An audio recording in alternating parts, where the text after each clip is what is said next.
Hello, everyone, and thank you so much for being here. And thank you, Rhiannon. Rhiannon, is that how I pronounce your name correctly? Yes, it is. Thank you so much. So I'm sitting here with you today because I shared on the podcast an episode about soulmates. And in this episode, I was talking about the different soulmates. And one of them that I was talking about was the karmic soulmate, which just by the name of it can sound a little bit heavy. And that is because that experience was quite heavy. So I feel like we have tapped upon this subject or this concept within the spiritual realm, but I also want to bring it back to something that is a bit more earthly. And I think that you were the perfect expert to really be able to hold the concepts from both of these worlds. So Rhiannon, you are the founder of the Pleasure Temple, and you're a tantric sexologist. And you told me you work with tantric de-armoring and really releasing of all of these traumas that we build within our bodies. And you have been working as an entrepreneur in this space for over 15 years, right? Yeah. Yes. And I would love for you, like, I have been following you for years, but we quickly connected a few years ago when I was going through this whole big shitstorm.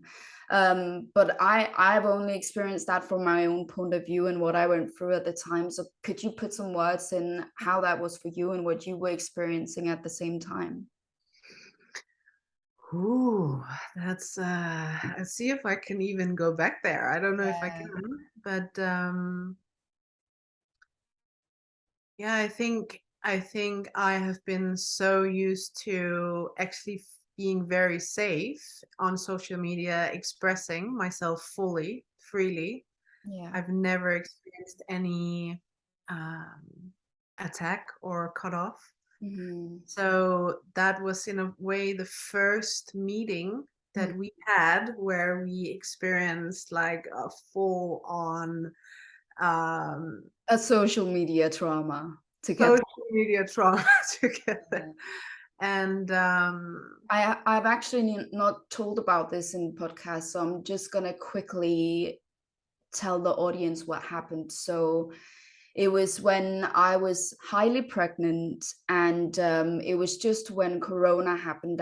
And at that time, I was working as a holistic therapist, helping people with hormones and healing their bodies. And Corona happened, and I made a blog post which had like affiliate links to some supplements. And I said, if you take some vitamin D, if you take some vitamin C, if you can clear out some of your old stuff with like some chlorella. And it was very, very basic things like zinc, things that most holistic practitioners would use just as a standard when you're working with people.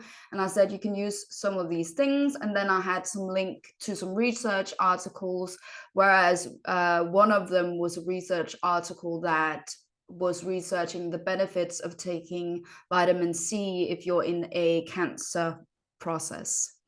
Um, and then that that was picked up by the Ministry of Health in Denmark, and they reached out to me and said that that was illegal and I needed to remove it. And I also got a fine for 30,000 Danish crowns, which when you're a new entrepreneur and you're not making loads of money, that is, and is just about to go on maternity leave, that was all of the money that I had basically at the time. So I was absolutely devastated that, and also for the fact that it wasn't legal for me to say things that I thought was like pretty common knowledge. And so I made a Facebook post about that, and that kind of was then it went viral in Denmark, and it was picked up by a lot of people. There was this debate guy who has a lot of followers. I don't even remember his name, to be honest. He has a lot of followers, and he picked this up, and it became a whole thing. He was talking about how everyone in our space is like um, taking an advantage of females who are vulnerable, and that we're just trying to make money out of them, which is quite hilarious comparing to the fact of what he does. Yeah. So I blocked him, and then it became even bigger, and I was contacted by big newspapers in Denmark, and it was the whole thing. And you were kind of in that debate as well. So that pretty much sets the stage. Yeah, yeah. That was kind of our first meeting point in one way. Mhm. And it's quite interesting now looking back, going through the whole Corona thing. Yeah. If I feel into the underlying current, it's Mhm. like, as a highly intuitive, kinesthetic woman, it's like you feel truth by goosebumps, and you feel when something is off. And at that time, I think a lot of us were reacting to something that just felt fucking off, like Yeah. something was going on. Yeah. Then at the same time, we have this whole scientific Western approach, which really has its gifts and its Mhm. things and laws and regulations. And but then we also have, like, we could say, Eastern knowledge Yeah. and wisdom, and we have feminine intelligence. Mm. And I am actually, in my educations, I'm weaving all three of them together. I Mhm. mean, I'm super passionate about neuroscience and the things that actually is validating um, feminine intelligence, and but also how the science is lacking, and the whole Eastern wisdom. And I feel like there is a melting point in Yeah. those three things coming together and communicating together and supporting each other instead of cutting each other off. Mm. um, but this is kind of a whole different, like, Seven talk. a Yeah. hole to dive into. But Mm. um, I think it's maybe a good intro to what we're going to talk about, Yeah. which is um, Trauma. trauma, and how we are uh, experience these different things in relating, Yeah. how our bodies and our nervous systems are reacting to that, and why we sometimes uh, keep either repeating relationship patterns, or Yeah. we attract something that feels like shit, Yeah. but it also feels familiar and safe in some way. Yeah, definitely. Um, so I think we should Yeah, go moving. back and move into what we're going to talk about. Yeah. And Yeah. it's actually quite fitting that that is how we met, and this is what we're talking about now, because in that time of my pregnancy, I was going through the leftover shame and trauma that happened. So what we're going to be talking about here today is trauma bonding. And the reason why that was taking up so much space for me was at that time I was actually in a quite healthy relationship with my daughter's father, and I did not know how to do that. It was very, very strange, very painful, and at the same time, I kept thinking about my ex, which I didn't understand because we didn't have a good relationship. So in the podcast that I made, I was talking about these different soulmates and the karmic soulmate. And I really want to take that back to the 3D. So I would love to hear from you in your words. What is a trauma bonded relationship? And who ends up being in a trauma bonded relationship and why? Mm. Yes. So, I mean, I both have professional experience with this, but also personal experience, of course. That is how we learn the best. So, Yeah. but just from a very clear, maybe from professional aspect, when we are in our mom's belly, we know from science that we are calibrating her nervous system. Mhm. So imagine the relationship that she was in with a man at that time, the lovemaking, the experience she had with the man, how that unfolded in her nervous system. Then we have the birth, right? And depending on how that goes, we get wired. And then we have the first 6 years, which are the most, it's also based on science. We know that those are most influential on how we develop our operating system, how we develop some of our deepest conditionings, our nervous system. And so if we have grown up in an environment with our parents where there was relationship dysfunctions, we experience that as children, and we copy, we feel, we sense, we see what is happening there, and that becomes our internal relationship model somehow. Mm-hmm. And so as we grow older and we start to attract men, perhaps, that most likely plays out. And often we will experience that there is quite a lot of sexual energy connected to. I don't know if you recognize this, Zoe. Yeah, definitely. Related to the trauma or the inner child, and it becomes like a projection outwards from the trauma perspective to want to solve that. Maybe that the love you never had with your dad, or the attention or lack of being seen or lack of whatever, gets projected out on that man, and there is this internal thing going on, and that longing. In reality, it is about that inner child needing to be healed.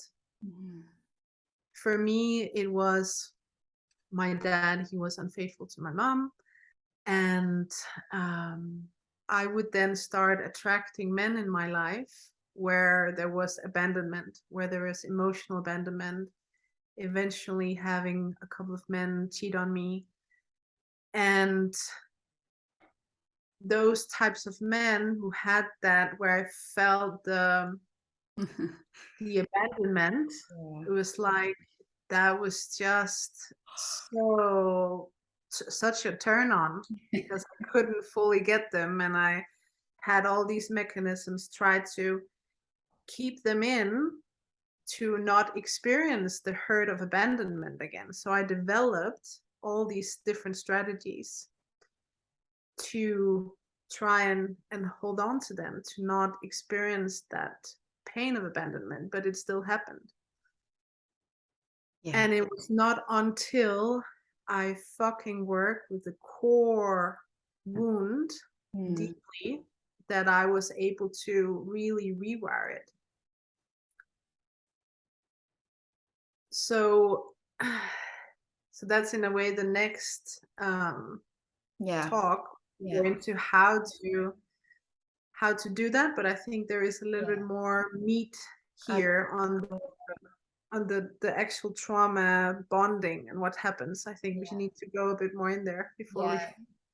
So what I understand of trauma bonding is, because these kind of relationships, as I see them from my perspective and what I've experienced, is often when we have an anxiously attached and an avoidantly attached person together. And that is like a whole episode on itself, just to explain what those two things mean. But for now, you can look on Google.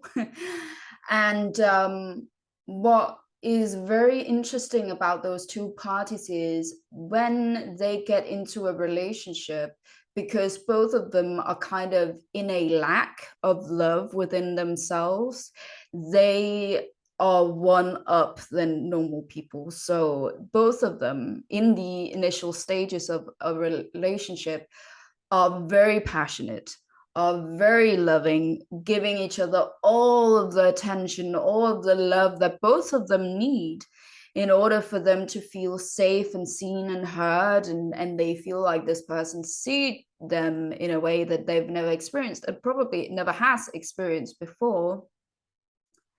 But then what happens is when they get into a relationship is that the avoidant feels safe, and so now they don't have to overgive of themselves in order for them to be sure of the other person.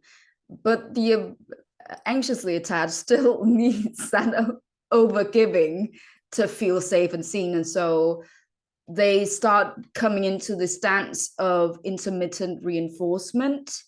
And I would love to hear your perspective on that and that Mm, dynamic, what goes on there, and why that creates a trauma bond. mm. Yeah, so the it's correct that it's like it's a lack within, and then the meeting happens and they fill the holes. It's like peeing in the pants, and then for one it gets too much, and the other one gets the needy. And I think the simple version here is that if we do not take responsibility for our own trauma and inner child, we can never ever find that security and that safe bonding between each other unless we are safe in ourselves. Mm-hmm. So we have the secure attached, which is I am safe to express my needs, my desires, my emotions, and I feel safe within myself to do that. Mm-hmm. And so, we have these titles on the different types of trauma in relating, but in the simple version, it's the same. It's the same issue. Yeah. And um, I think that there is I think the what's for me a bit what for me is interesting to talk about is that as I see it, we have a huge collective shadow, Mm-hmm. which is that when we come into Earth, we are being born into the shadow of how we should relate. Mm-hmm. The marriage, the one and only, Mm-hmm. house, the child, the car, the this, like the dating programs we have, all the construct we have collectively on how to relate. And so it becomes a very outward need, Mm-hmm. the dream out there, Mm-hmm. instead of imagine we would have schools where we were being taught about self-love and being safe emotionally inside, and there is not a lot of emphasis in the collective to really go in and do the inner work. Yeah. So I don't know, I'm not kind of lost in that right now with your question, but I think the simple version of what I'm trying to say is that if we do not work on our nervous system and our inner child and the conditioning we have with us and Mm-hmm. all the constructs, then it's very difficult to come into secure relating or be supported in our higher potential in a relating. I understand, and I also see what you're saying with we have this construct of what we think that our love and our partnerships are supposed to be like, which is set up in a way that is really not toxic, but maybe also not healthy. And it also doesn't give us the free possibility of defining for ourselves how that is meant to look like for us. And because of this, everyone is trying to plug into this understanding of what a relationship is. But for the avoidantly attached or someone that doesn't want that closeness, it's going to be fake for them or inauthentic to try and do all of these things. But they might even still do them. They just are not feeling safe in the process. And the anxiously attached want all those things, they think, because they think that that will give them the safety that they crave, that then when we have all of these things, then I can trust that you're not going to leave me. And then you still might figure out that none of those things really make you happy, because it's not necessarily for you, it's just the programming. I want to take a step back just to talk a little bit about the dynamic, because I think that that's one of the things that has made me understand, for myself in my own experience, why these relationships are so hard to get over. I remember being sat as a therapist years later after the trauma bonded relationship that I was in, and I was just like, I do not understand why I'm still thinking about this person that didn't treat me very well. But there was just so much passion there, and in a way, like that moment of having those love bombing, or moments of having way more than a normal secure person would give you, that just makes you so addicted. And there's like this push pull dynamic that gives you like a hit of the drug that you want, and then it's taken away from you, and then you get another hit, and because you keep chasing that high, you become in this loop of addiction. So how do you see that? How have you experienced that yourself? Yeah, I have. And it was also before I really started the work of experiencing how much pleasure is available in my body. Mm. So something happened for me when I went into the tantric world, and I really had my body de-armored, and I connected with that I am love, I am complete resource in me, I have access to infinite pleasure and my wisdom. That kind of shifted the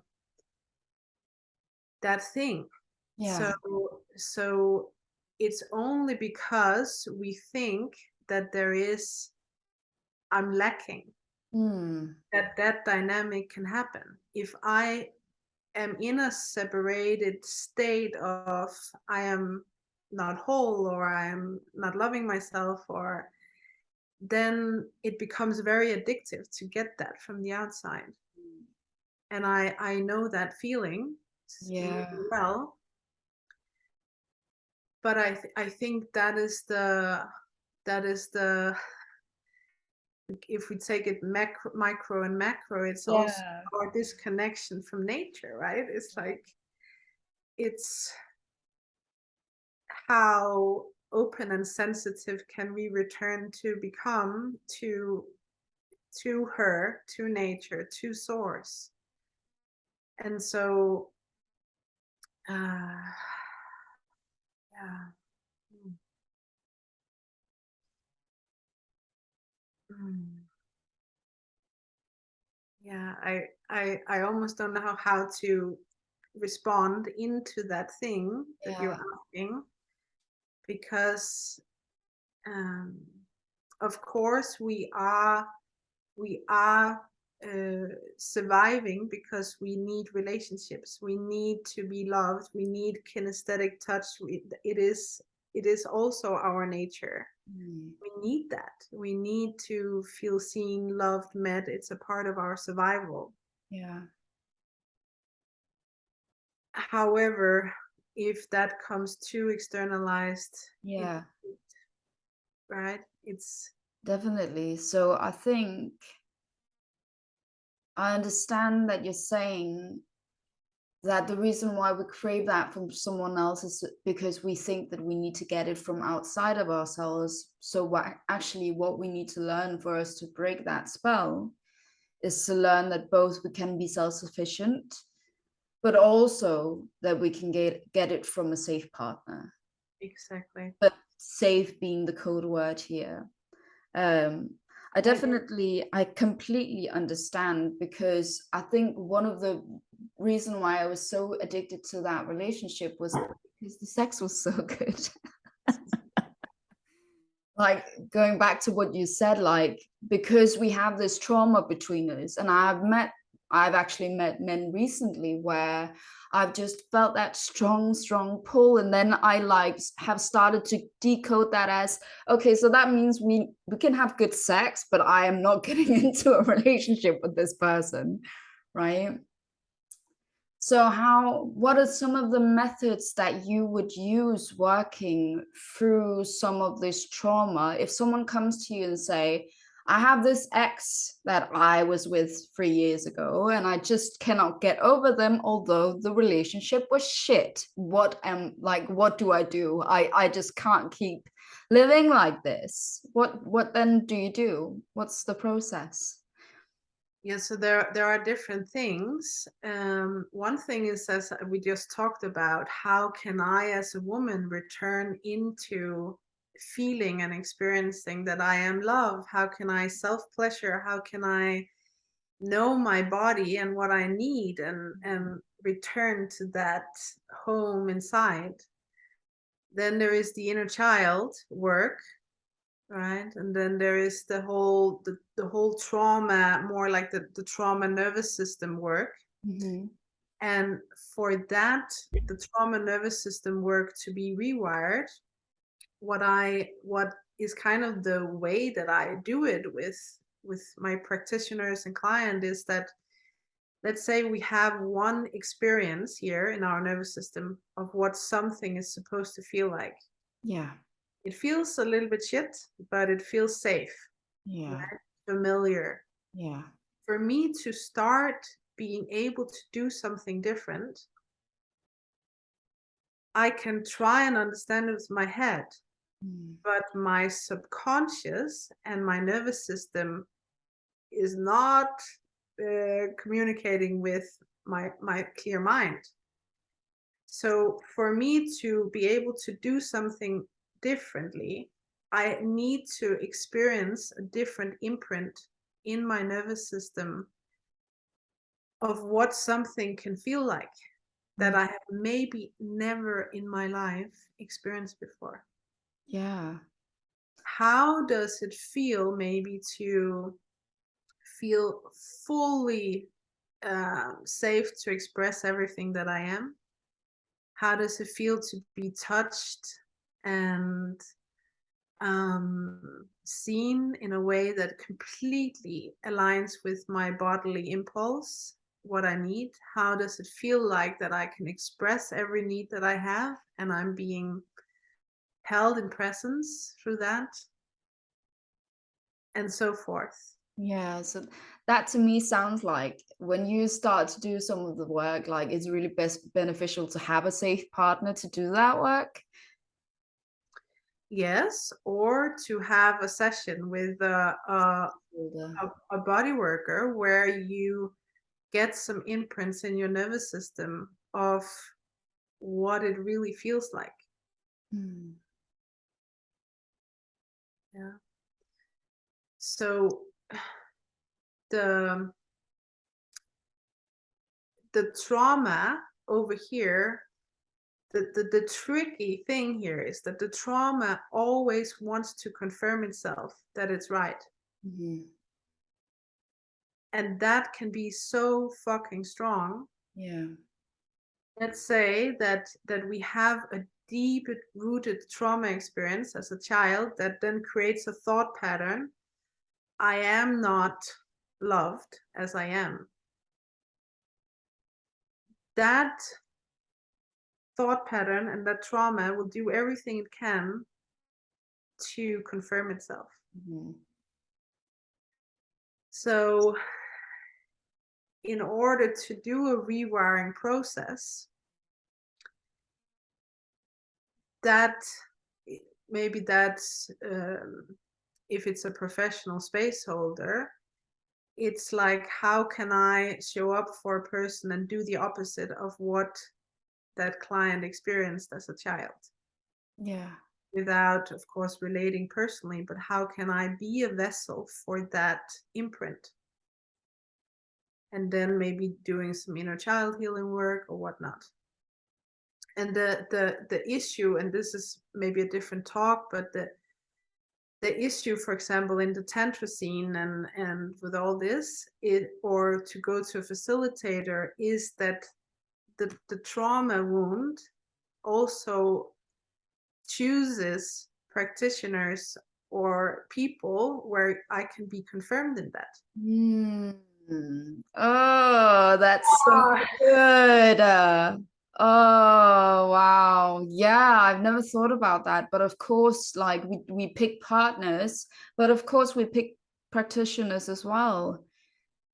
So what do you do? Like, is it when you have a strong pull to someone, is it then we either have to accept that that comes with some trauma activation, or do we have to like go work with someone that we like initially feel like no of that like attraction or tension with? I would say I would say that if it's a professional practitioner, they have to be trauma informed and have to know how do you actually rewire trauma. If they don't, they are also not conscious about these different mechanisms. Mm-hmm. So of course we shouldn't avoid triggers. We need to have triggers. We need to feel the things, but there is a difference between experiencing triggers and then repeating trauma patterns. Mm-hmm. So yeah, and if we take it into our personal lives,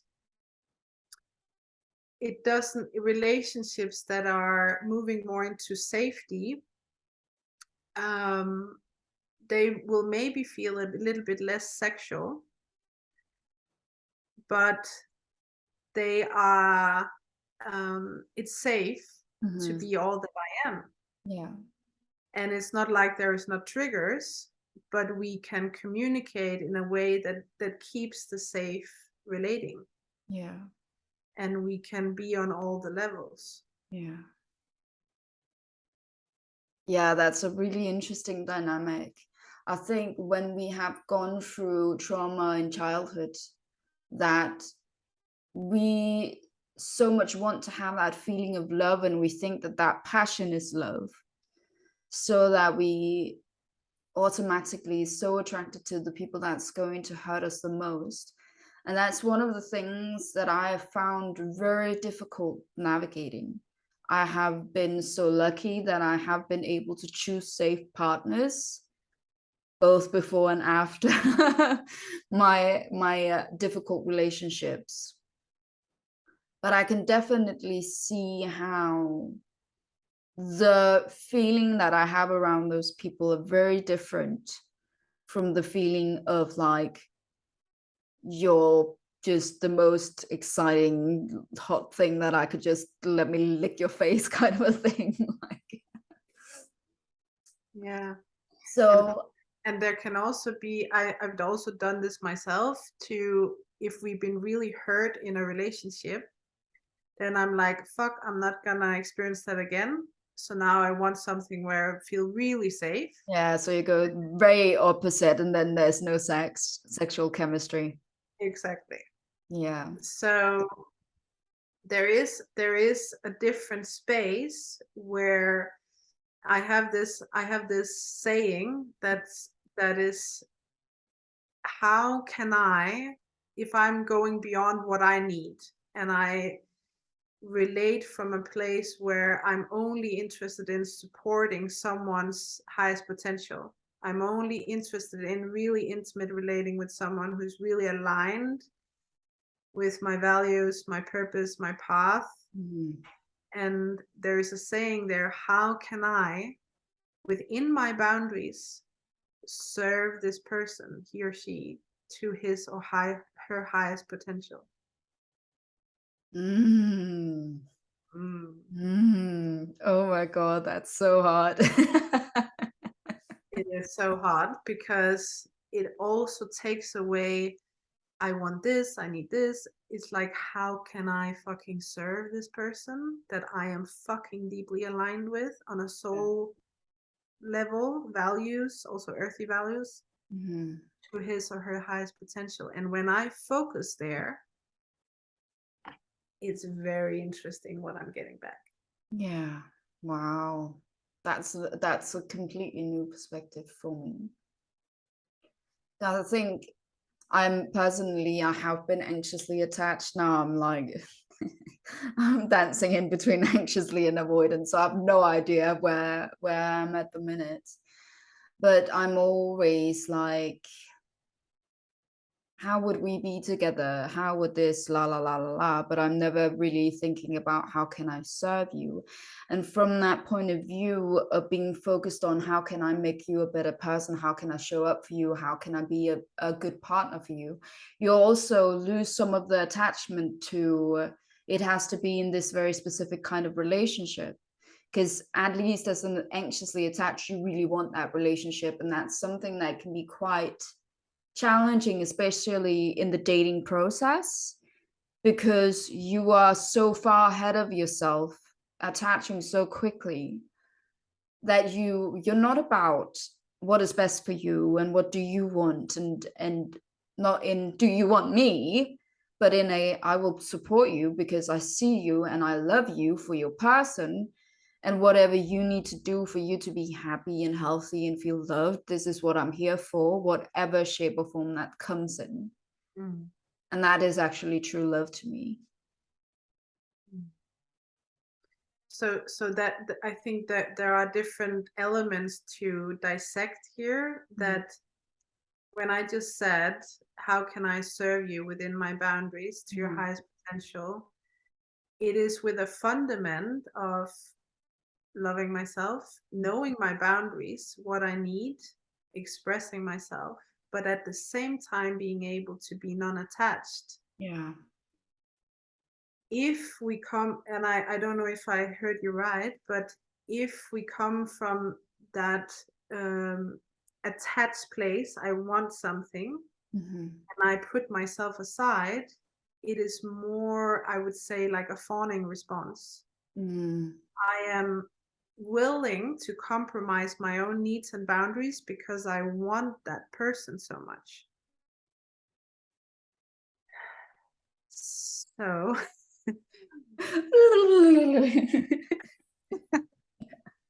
so maybe we need to share to the people listening here that we have 4 different trauma responses.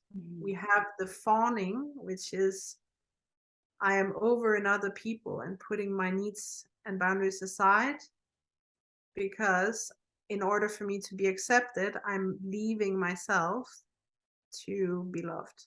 So I fawn. I freeze, where I'm in a freeze response, not able to really express my needs and boundaries. I am unsafe. I think I will maybe die. It's also where we have shock and severe dissociation. Maybe we know when we have sex and intimacy and we Freeze. just lie there and freeze because I'm not safe to express. Then we have the fight response, which is the go, I'm willing to protect everything I love. I will kill everything. I will take like full on action. It's uncomfortable for me to be vulnerable. It's unsafe for me to be vulnerable. And there is also a tendency to project a lot out on other people when you have a fight response. And then we have the flight, which is I am unsafe to be in my grounded emotional. So I am always busy. I'm always on the go. I am more in the mental flight, flying away response because it's unsafe to be here. And we need to talk a lot. We need to mentalize. We need to blah, blah, blah, blah. So, but everything is actually about unsafety to really be vulnerable and to express, you know what, I feel really triggered. This is really, when you do like this, I get so triggered and vulnerable and I feel sadness in my heart. And la la la. Yeah. I don't know if this was a clear response to what you were sharing, but it No, was. I absolutely love it, and especially because it's something that I'm in a process now where I'm just like dipping my toes into dating. It's very, very new for me. I haven't been relating to anyone for over a year just because I was just so like, I just don't know how to do this. I'm just gonna be peace out for like a year. And so I am experiencing all of that come up. Like I have already like run away from a situation with a person where I was like, just I just bleh, running away. And also experiencing moments of freeze of not being able to communicate and saying what I think, and like having my boundaries overstepped just because I don't know what to do when people overstep my boundaries, especially when it's very early of getting to know a person, because I feel like it comes as such a shock for your nervous system when someone does something that you're not ready for. Like it's just been small things, like someone put their arm around me on a first date, and I'm like, I have no idea who you are. Please don't touch me. Mm, And I freeze because mm, I just am not used to saying, please don't touch me on a first date, because I've just been in long-term relationships for such a long time. and what feels safe? Say you would say, I really appreciate your attention, but I don't feel ready for touch right now. Yeah. What what what is it that feels scary there? Can you try and go into that? So I've experienced something similar on two different occasions, and one I just didn't express anything. And at that time, I didn't express because I was probably focused around what he would think of me, or I didn't want to push him away. So I was focused around his perception of me and him liking me, although in that moment I didn't like what he was doing to me, right? So it's very, very interesting. And in the second time it happened, I kind of moved away and I said, normally I need a bit more time to be physical with someone. But then I have like this narrative in my head of like, then the brain starts happening, and it's like, well, normally if you really like someone, then it's you would feel okay with them being around you because you want them to be close to you. So like, la, la, la, la, la. So I start mentalizing it straight away as well. And then in a way I did have flight because I ended that date early. Mm, But I think it was correct for the situation. I wasn't attracted to him, so that was how it was. mm. But Yeah, it is very interesting because I recognize it completely from myself that we can have this idea that it's making the other person uncomfortable or making them pull away or whatever. mhm, But and then we can go to the root of that. Okay, so was it unsafe as a child or what happened there?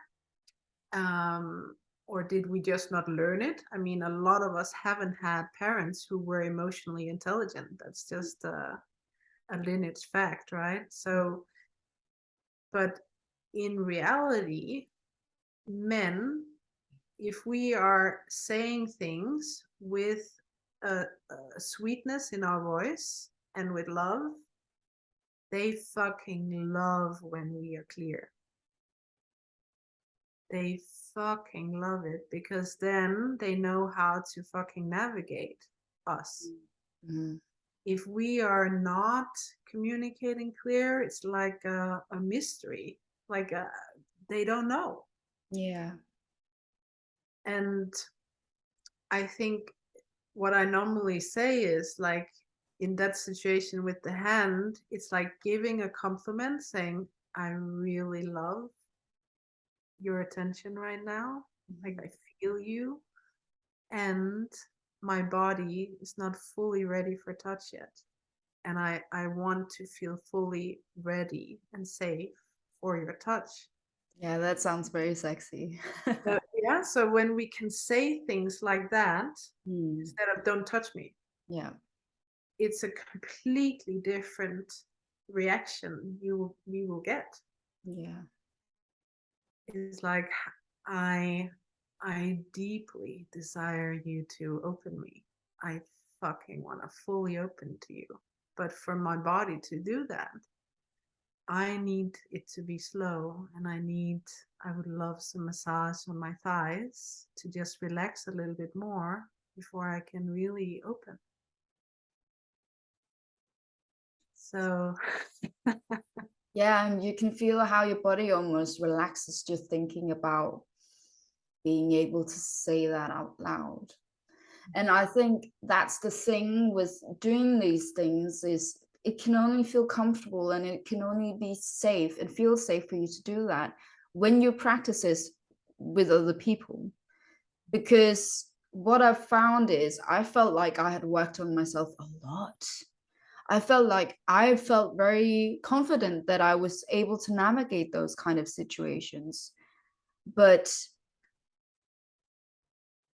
although I had been in a secure relationship and was good at being secure in that relationship, it doesn't get triggered as much as when you meet new people. And then I see myself revert back to like old versions of me, old patterns of behaving. And I personally really want to learn how to be good at relating to people. So when I experience these things now, I see it as, okay, I was practicing something there and I didn't fully succeed to the extent that I wanted to, but I did my best in the situation, right? And I think that's a good thing to remember. I actually want to bring up another situation that I experienced recently. So I was communicating with this guy that was very on, like very, very forward, was calling me all of the time. And then from like one day to the next, then he just stopped calling me. And then I reached out to him and I said, it feels really weird to me that like for the past week you've been calling me like 5 times a day. And then suddenly for 2 days I don't hear from you. What's going on with you? And I never heard from him. So it's really like for your nervous system, it's like I'm trying to be honest, I'm trying to practice this, but then something like this happens and you're like, okay, that didn't go well. yeah. Yeah, I think for men that I I mean, I'm not a man, so I'm also careful here, but they also long to feel safe.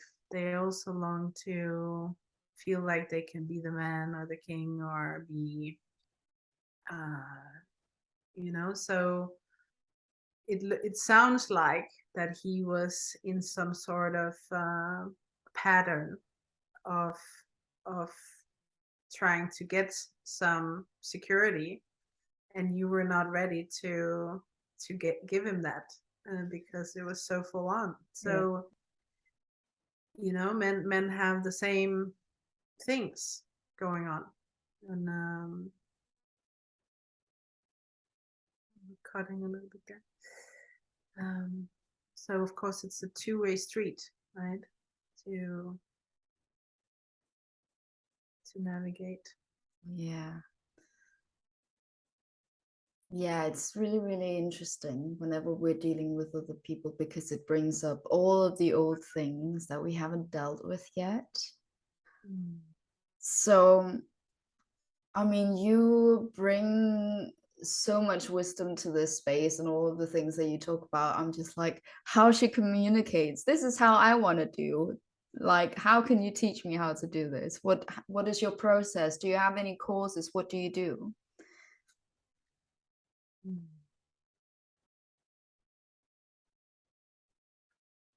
So I think the base of what I am doing is based in the body, Hmm. based in the nervous system. And so it's almost like, how can we create relaxation, safety, breath? Ah. Mm.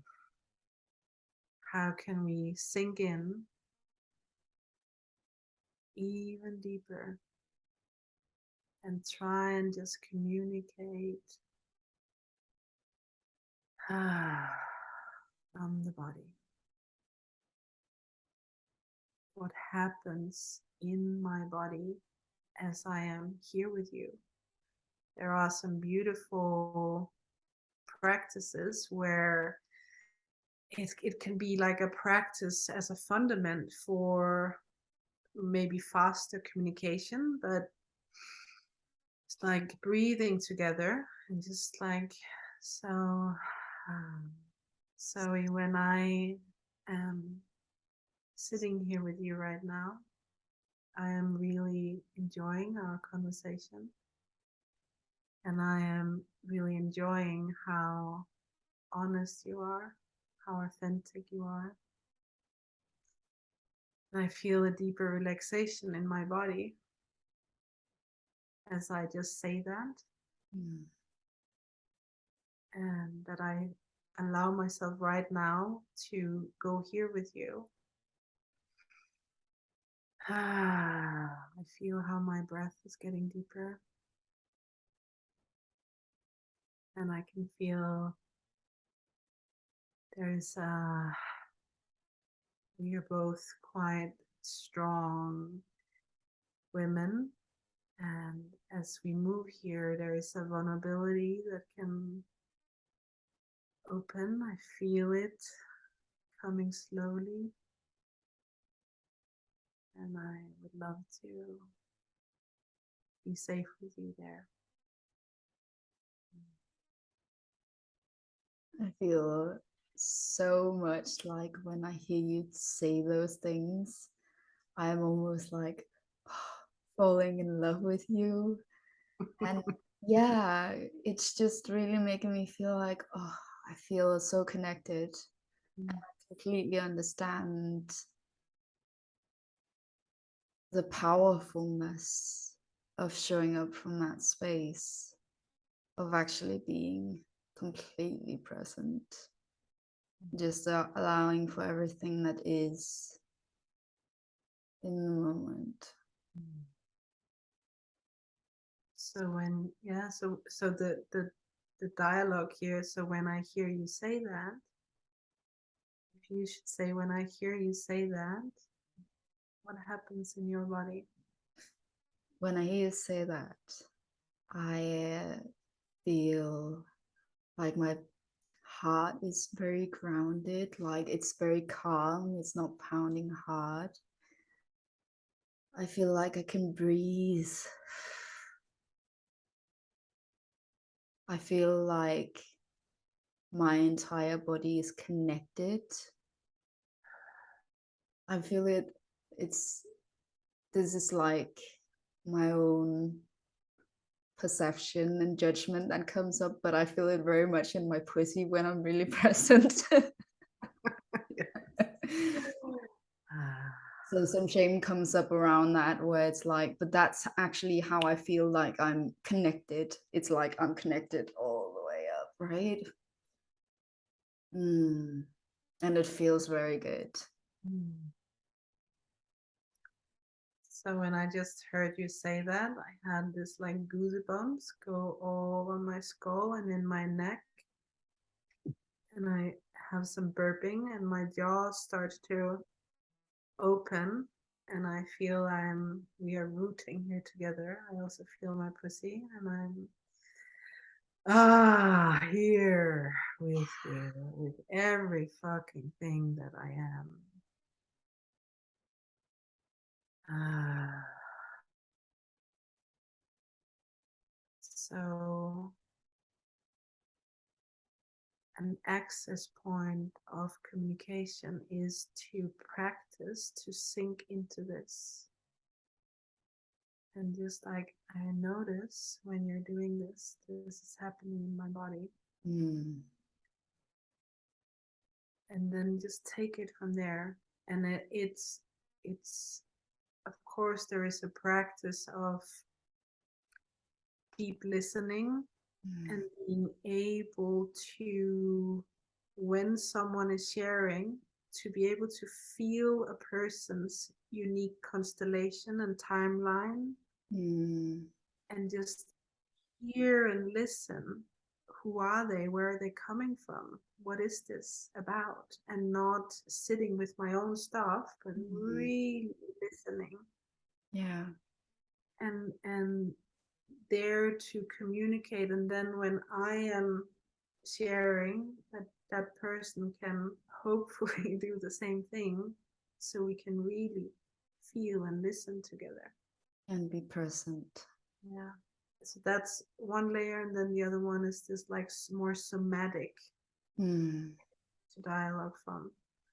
There are some beautiful practices. It's called the noticing game. There is belly to belly created by David Cates. There are also some of the things that we teach on tantric sexology, how to communicate, like through play fight, through somatic expression, and just letting energy out that is stuck in the body instead of everything becoming so mentally dialogued.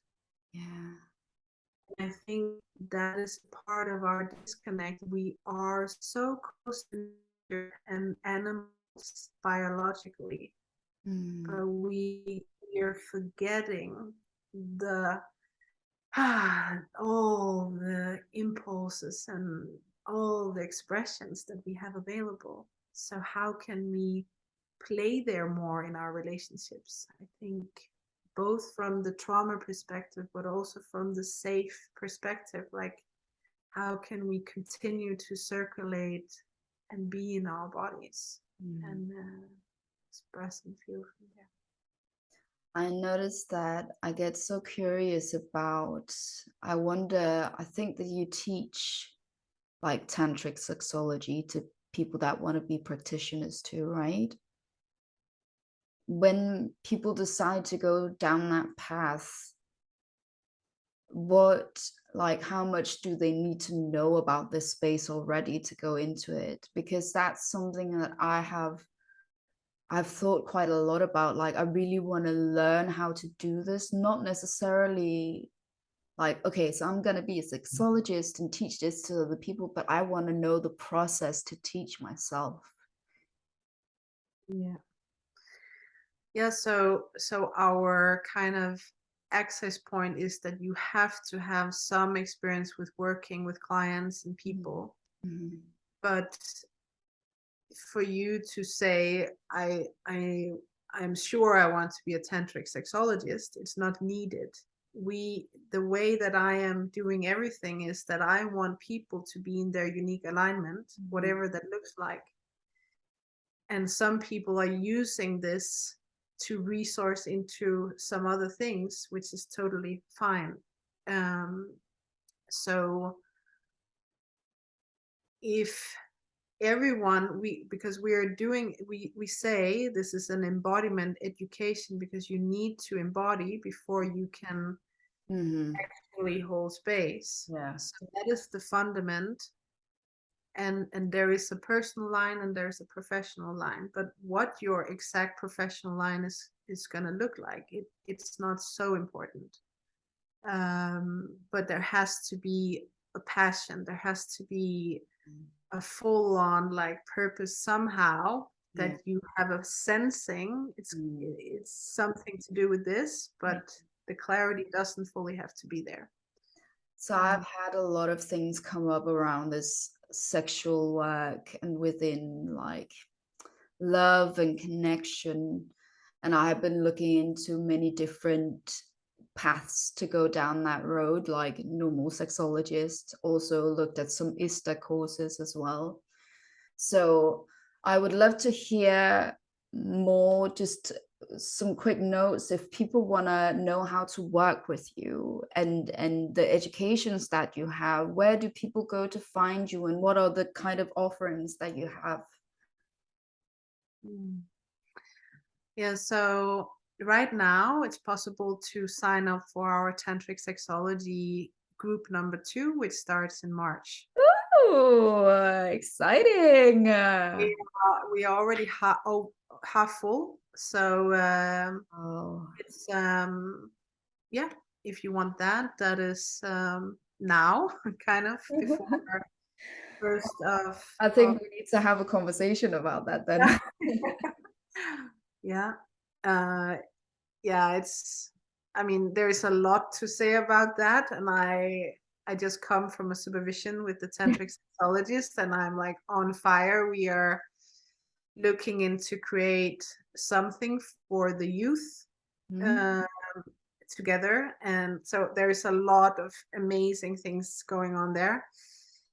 And then the whole Pleasure Temple is about to be relaunched with a new website. Um, Oh, we are working on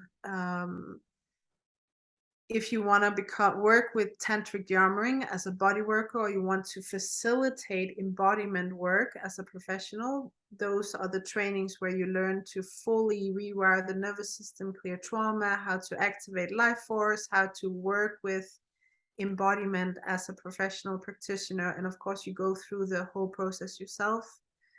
There is from the very first level and into the most advanced level, which is also internal pelvic yarmering. It is how to be in non-interference, how to become a channel in the work. So it's all coming. And then we have 2-day events coming up in Copenhagen next year.